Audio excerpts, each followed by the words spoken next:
Welcome to the Rukraj classes of physics. Today we are going to start our next lecture. In previous lectures we have discussed about the charge and application of charge and density of charge. Now we are going to read about the Coulomb force and their application and some examples on the basis of Coulomb force. At first we will know about what is Coulomb force. Heading डालिए Coulomb force. Coulomb force is the interaction between two charges. It is the interaction between two charges. ठीक है. According to Coulomb force proportional to Q1 का magnitude और Q2 का magnitude, यानी दोनों चार्जों के magnitude के मल्टीपल के प्रोपोर्शनल टू होता है और इन्वर्सली प्रोपोर्शनल टू डिस्टेंस का स्क्वायर होता है. ठीक है. दोनों चार्जों के मध्य के जो डिस्टेंस होती है उनके इन्वर्सली प्रोपोर्शनल टू का क्या होता है, स्क्वायर होता है. This implies F proportional to Q1 Q2 upon R square. ठीक है. F equal to proportional to बताया तो K कॉन्स्टेंट आएगा Q1 Q2 upon R square. ठीक है. Where K equal to 9 into 10⁹ newton metre square upon coulomb square. देखिए dimension कैसे निकालेंगे, के की इधर से निकालेंगे तो ये F R स्क्वायर बन जाएगा, Q1 Q2 नीचे आ जाएगा. चार्ज की जो यूनिट होती है वो क्या होती है, कूलम होती है, फोर्स न्यूटन होती है और रेट डिस्टेंस की क्या हो जाएगी, मीटर स्क्वायर हो जाएगी. तो newton metre square upon coulomb square हो जाएगा. और जो के की वैल्यू होती है वो होती है 1/4πε0. ठीक है. ये दोनों चीज़ें क्या हैं, सेम हैं. ठीक है. अगर हम ε0 की बात करें तो इसकी वैल्यू होती है 8.85 into 10⁻12 coulomb square upon newton metre square हो जाएगी. देखिए यहीं से देख लीजिए आप, के और ε0 क्या हैं, एक दूसरे के इन्वर्सली प्रोपोर्शनल टू हैं. यहाँ से लिख सकते हैं के प्रोपोर्शनल टू 1/ε0. ठीक है. तो यूनिट क्या हो जाएगी, चेंज हो जाएगी, coulomb upon newton metre square बन जाएगी. ठीक है. बात आती है समझने की. तो देखिए ये क्या होता है, ये होता है अपने पास कोई Q1 चार्ज है और ये अपने पास Q2 चार्ज है. ठीक है.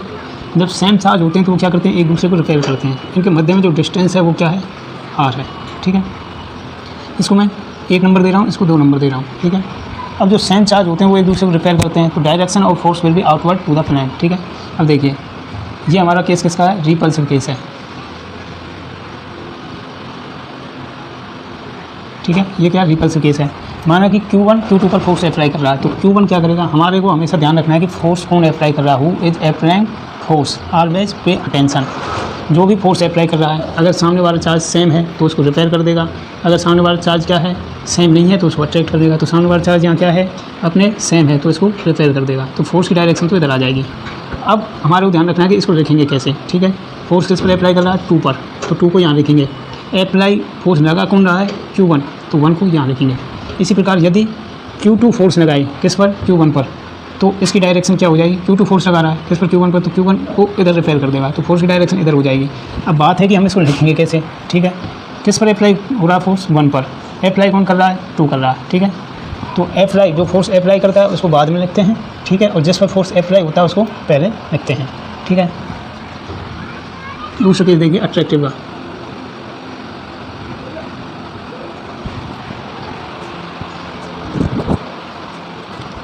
अट्रैक्टिव में देखिए ये तो अपने पास प्लस की चार्ज है और ये माइनस की चार्ज है. ठीक है. डिस्टेंस है वो क्या है, दोनों की R है. इसको मैं चार्ज नंबर 1 दे देता हूँ, इसको चार्ज नंबर 2 देता हूँ. अब माना कि प्लस Q फोर्स लगा रहा है माइनस Q पर. ठीक है. तो इसको क्या कर लेगा, अपनी तरफ खींच लेगा. ठीक है.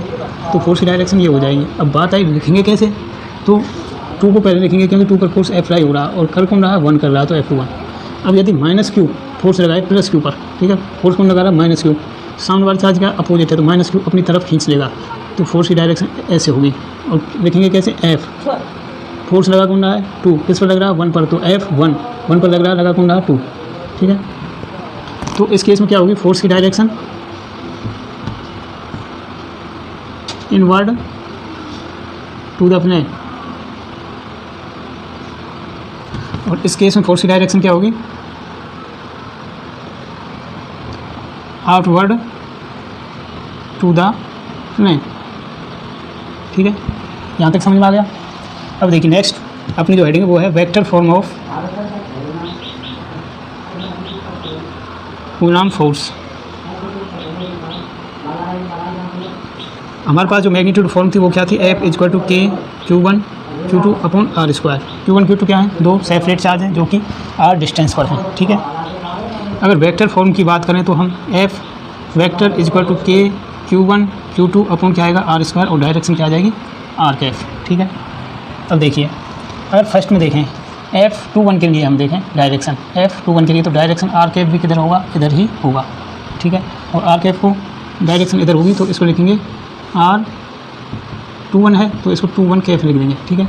इसी प्रकार इधर F12 के लिए आर कैफ इधर होगा, ठीक है। हम लिखेंगे क्या, आर कैफ 12 लिखेंगे, ठीक है। अब चूँकि किसी भी वेक्टर को हम लिखते हैं, जैसे कि आर वेक्टर है तो उसको आर और आर कैफ की फॉर्म में लिखते हैं। ये तो क्या होता है, मैग्नीट्यूड, ठीक है। और ये क्या होती है, डायरेक्शन। किसी भी वेक्टर क्वांटिटी क्या होती है, जिसके पास मैग्नीट्यूड हो और डायरेक्शन हो, उसको हम वेक्टर क्वांटिटी कहते हैं, ठीक है।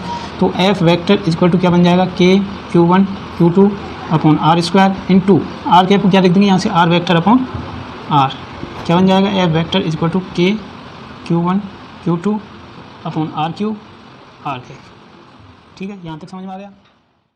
अब जब यहाँ तक समझ में आ गया तो आगे देखिए हम इसको कैसे लिखेंगे। यदि मैं लिखना चाहूँ F12 वेक्टर, ठीक है, तो इसको मैं क्या लिखूँगा, के Q1 Q2 और आर की जगह क्या लिख दूँगा, R12, ठीक है, का Q और R12 का कैफ, ठीक है। यदि मैं F वेक्टर 21 लिखना चाहूँ तो इसको लिखूँगा के Q1 Q2 अपॉन R21 का Q आर कैफ 21, ठीक है।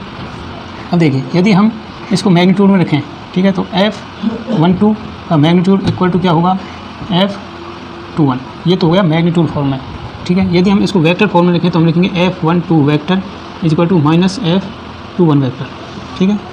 क्यों लिखेंगे, देखिए F12 तो क्या है, इधर डायरेक्शन है, और F21 की इधर डायरेक्शन है, इस कारण ये अपोजिट डायरेक्शन है, ठीक है।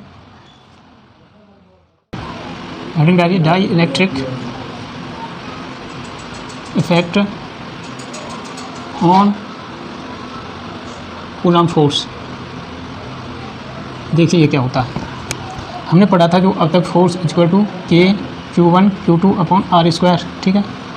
इसको इक्वेशन नंबर 1 दे दिए। जो अभी तक ये फोर्स पढ़ा था हमने, वो अभी तक किसके लिए पढ़ा था, वैक्यूम के लिए। के की वैल्यू लिख दो 4 pi epsilon naught Q1 Q2 upon are square. ये एप्सिलॉन नॉट किसके लिए होता है, वैक्यूम के लिए। इसको इक्वेशन 1 दे दो और एफ वैक्यूम लिख दो, ठीक है। अब जो हम फोर्स पढ़ेंगे एफ मीडियम के लिए, ठीक है, वो क्या होता है, के Q1 Q2 upon are square. लेकिन यहाँ क्या हो जाएगा, 1/4 पाई एप्सिलॉन आ जाएगा। एप्सिलॉन नॉट की जगह क्या आ जाएगा, एप्सिलॉन आ जाएगा Q1 Q2 upon are square. इसको इक्वेशन नंबर 2 दे, ठीक है। अब जो एप्सिलॉन नॉट होता है ना, मीडियम की जो परमिटिविटी होती है वो होती है epsilon naught into epsilon r होती है, ठीक है। ये होती है मीडियम की परमिटिविटी।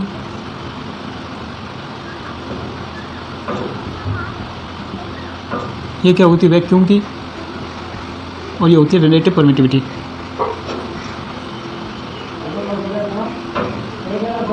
ठीक है, तो मैं क्या लिखूँगा, इसमें लिख दूँगा 1/4 pi epsilon naught epsilon r Q1 Q2 upon are square, ठीक है। अब मैं क्या जानता हूँ कि जो ये वैल्यू होती है ना, ये एफ़ के बराबर होती है, तो ये क्या आ जाएगी, F vacuum upon r, F medium equal to,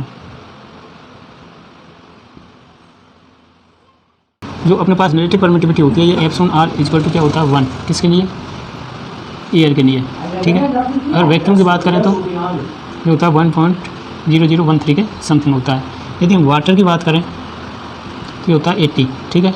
और हम किसके लिए बात करें, यदि हम कंडक्टर के लिए बात करें तो एप्सिलॉन आर इक्वल टू कितना होता है, इन्फिनिट। यानी जो हमारा एप्सिलॉन आर है ये 0 से और इन्फिनिट के मध्य क्या करता है, वेरी करता है, ठीक है। नेट अपने पास क्या है, एफ वैक्यूम इक्वल टू क्या है, इक्वल टू क्या है, 1 है, ठीक है। और एप्सिलॉन आर इक्वल टू क्या है, 80 मान लो, ठीक है। तो एफ मीडियम क्या आ जाएगा, 1/80, यानी 0.1 के समथिंग आ जाएगा। तो इससे क्या स्पष्ट हुआ कि जो एफ मीडियम है वो क्या होगा, कम होगा एफ वैक्यूम की तुलना में। तो हम क्या कह सकते हैं, यहाँ से वी कैन सी दैट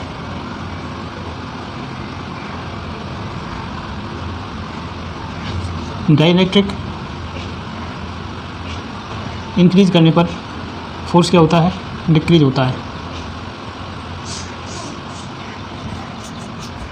किसका, मीडियम का, ठीक है। Then we can see that electric effects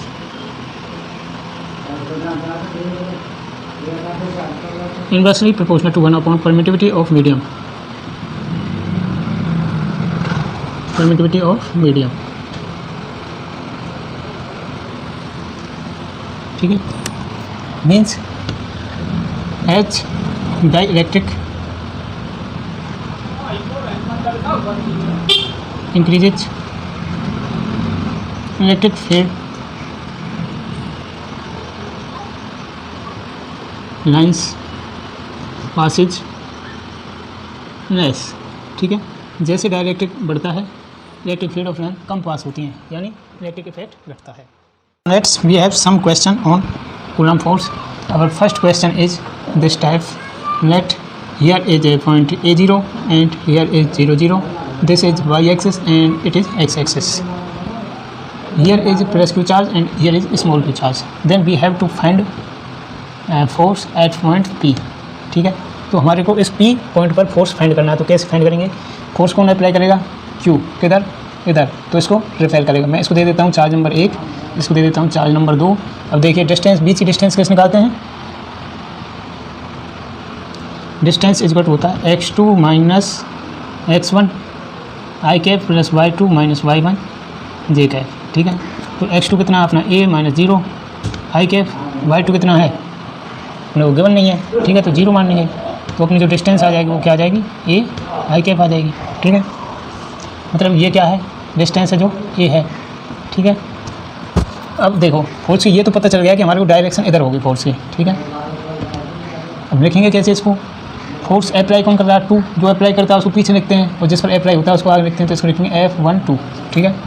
तो देखिए फोर्स क्या हो जाएगा, F12 is equal to K Q1 Q2 upon R square होता है। यहाँ Q1 की जगह कितना आ जाएगा, एक Q आ जाएगा, एक जगह क्या आ जाएगा, स्मॉल Q आ जाएगा, और R स्क्वायर की जगह क्या आ जाएगा, A स्क्वायर, ठीक है।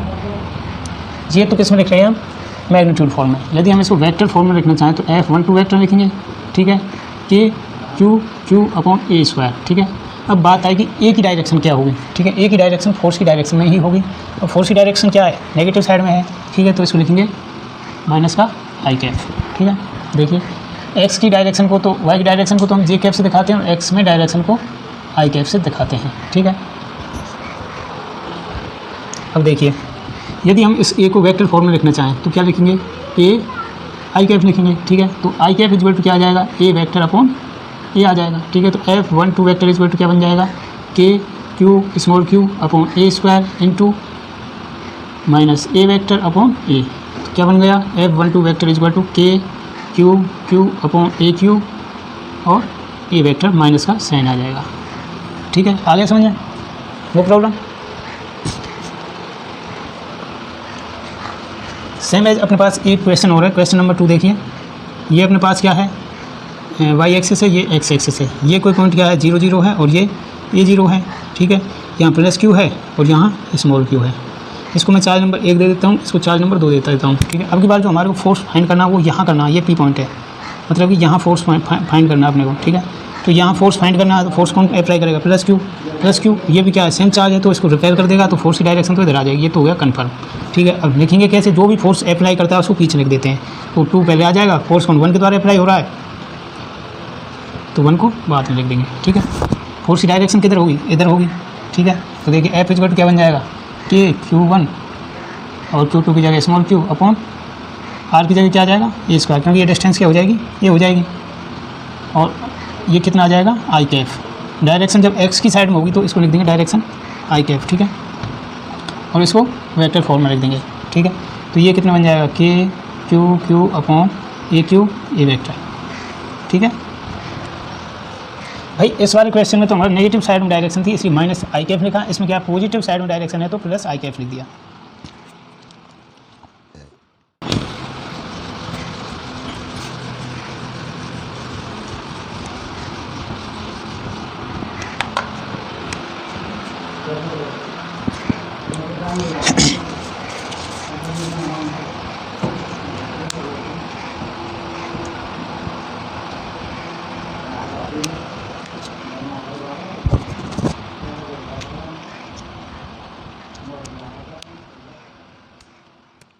अब देखिए नेक्स्ट क्वेश्चन अपने पास इस टाइप का है, ठीक है।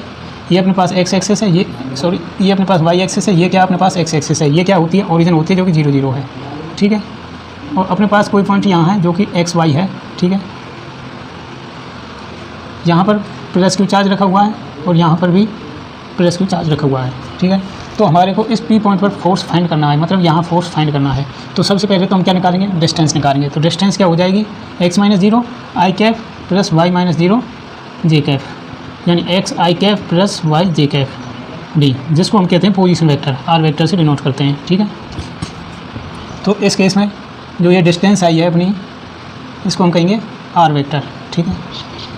अब फोर्स हमारे प्लस क्यू पर फाइंड करना है, ठीक है। तो फोर्स लगाएगा कौन, क्यू। मैं इसको 1 नंबर दे देता हूँ, इसको 2 नंबर दे देता हूँ। तो इतना तो मालूम पड़ गया कि फोर्स लगेगा इधर, ठीक है। अब लिखेंगे कैसे, फोर्स अप्लाई कर रहा है जो, उसको क्या लिखते हैं बाद में। तो F21 वेक्टर बन जाएगा, ठीक है। अब आर की डायरेक्शन भी क्या कहाँ होगी, जो डायरेक्शन होगी फोर्स की वो आर कैप की डायरेक्शन में होगी, तो आर कैप की डायरेक्शन भी इधर ही होगी, ठीक है। उस जगह ये क्या आ रहा था, ए वेक्टर, ठीक है। और यहाँ आ रहा आर वेक्टर, ठीक है। तो एक्स और वाई की जब जब एक्स की साइड में डायरेक्शन आती है तो उसको आई कैप लिखते हैं, वाई की साइड में डायरेक्शन आती है जे कैप लिखते हैं, जब आर की साइड में डायरेक्शन आती है तो उसको आर कैप से लिखते हैं, ठीक है। तो फोर्स कितना हो जाएगा, F21 = K Q upon are square आ जाएगा, ठीक है। और डायरेक्शन क्या हो जाएगी, आर कैप, ये हो जाएगी अपने पास वेक्टर फॉर्म, ठीक है।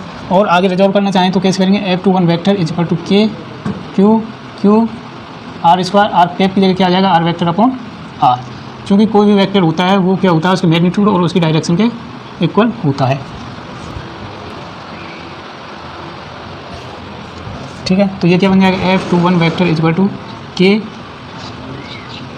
Q अपॉन RQ आर वेक्टर, ठीक है। जहाँ आर वेक्टर बराबर तो ये आ रहा है, ठीक है। यदि स्मॉल आर मैग्नीट्यूड निकालना चाहें तो मैग्नीट्यूड होता है x² + y² का अंडर रूट होता है, ठीक है। नेक्स्ट क्वेश्चन देखिए अपने पास, ये अपने पास क्या है, कोई एक्स वाई एक्सिस है, ठीक है। एक चार्ज अपने पास यहाँ रखा हुआ है और एक चार्ज अपने पास यहाँ रखा हुआ है। इस चार्ज को प्लस क्यू कहते हैं और इसको स्मॉल क्यू गिवन है। ये पॉइंट अपने को x, y गिवन है, x1 y1 गिवन है, और ये पॉइंट x2 y2 गिवन है, ठीक है। अब हमारे को मतलब कि मैं यहाँ फोर्स फाइंड करना है मेरे को, तो मैं इसको P से डिनोट कर देता हूँ, ठीक है। P का मतलब हो गया पॉइंट जहाँ हमारे को फोर्स फाइंड करना है। तो फोर्स लगाए कौन, प्लस क्यू, ठीक है। तो फोर्स की डायरेक्शन किधर हो जाएगी, इधर हो जाएगी, ये तो कंफर्म हो गया। अब हमारे को डिस्टेंस फाइंड करनी है। तो डिस्टेंस कैसे निकालते हैं, x2 - x1 का आई कैप प्लस y2 - y1 का जे कैप, ये अपने पास डिस्टेंस आ गई, ठीक है। वेक्टर मान लो, वेक्टर कौन सा आ गया, माना ये अपने पास P वेक्टर P नहीं, इसको S वेक्टर मान लो आप, इस चीज़ को हम S वेक्टर लिख रहे हैं, ठीक है। तो ये कितना आया अपने पास, कितना माना हमने, S वेक्टर आई हो डिस्टेंस। फोर्स अपने पास इधर ही आ रहा है, इसको मैं चार्ज 1 दे देता हूँ। देखो अगर मैं इसको चार्ज 2 लिखता हूँ और इसको चार्ज 1 लिखता हूँ तो फोर्स कौन अप्लाई कर रहा है, 2। तो 2 क्या आएगा, पीछे आएगा, तो F12 वेक्टर लिखेंगे। अब जो डायरेक्शन आएगी वो क्या आएगी, इसी डायरेक्शन में आएगी, ठीक है, S वेक्टर की डायरेक्शन में जो, तो इसको लिखेंगे S कैप के द्वारा, ठीक है। तो फोर्स क्या बन जाएगा, F = K Q upon R² आता है, डिस्टेंस होती है R कौन डिस्टेंस होती है चार्जों के मध्य की, तो यहाँ क्या आ जाएगा S², तो डायरेक्शन क्या आ जाएगी S कैप, ठीक है। ये क्या है, वेक्टर फॉर्म में है। और आगे लिखना चाहें तो मैं इसको लिख दूंगा F vector = K Q small q S vector upon S Q, ठीक है। और देखिए और जोड़ कर देते हैं, तो S वेक्टर की जगह तो क्या लिख देंगे हम, इक्वेशन 1 को, यहाँ तो इक्वेशन 1 आ जाएगी, ठीक है। अगर S निकालना चाहें, ठीक है, S मैग्नीट्यूड क्या होता है, A² + B² का अंडर रूट, ठीक है। तो ये हो जाएगा x2 - x1 का whole square plus y2 - y1 का होल स्क्वायर का अंडर रूट, ठीक है। अगर मैं इसको लिखूंगा तो कैसे लिख दूंगा, आगे लिखना चाहूँ तो K Q S वेक्टर की जगह x2 - x1 I cap y2 - y1 J cap, ठीक है, upon x2 - x1 whole square plus y2 - y1 का होल स्क्वायर की पावर कितनी आ जाएगी, 1/2 तो ये है, 3 ये है, इंटू 3/2 आ जाएगी, ठीक है। ठीक है बच्चों, तो नेक्स्ट क्लास में हम पढ़ेंगे प्रॉपर्टीज ऑफ कूलम्ब फोर्स, ठीक है।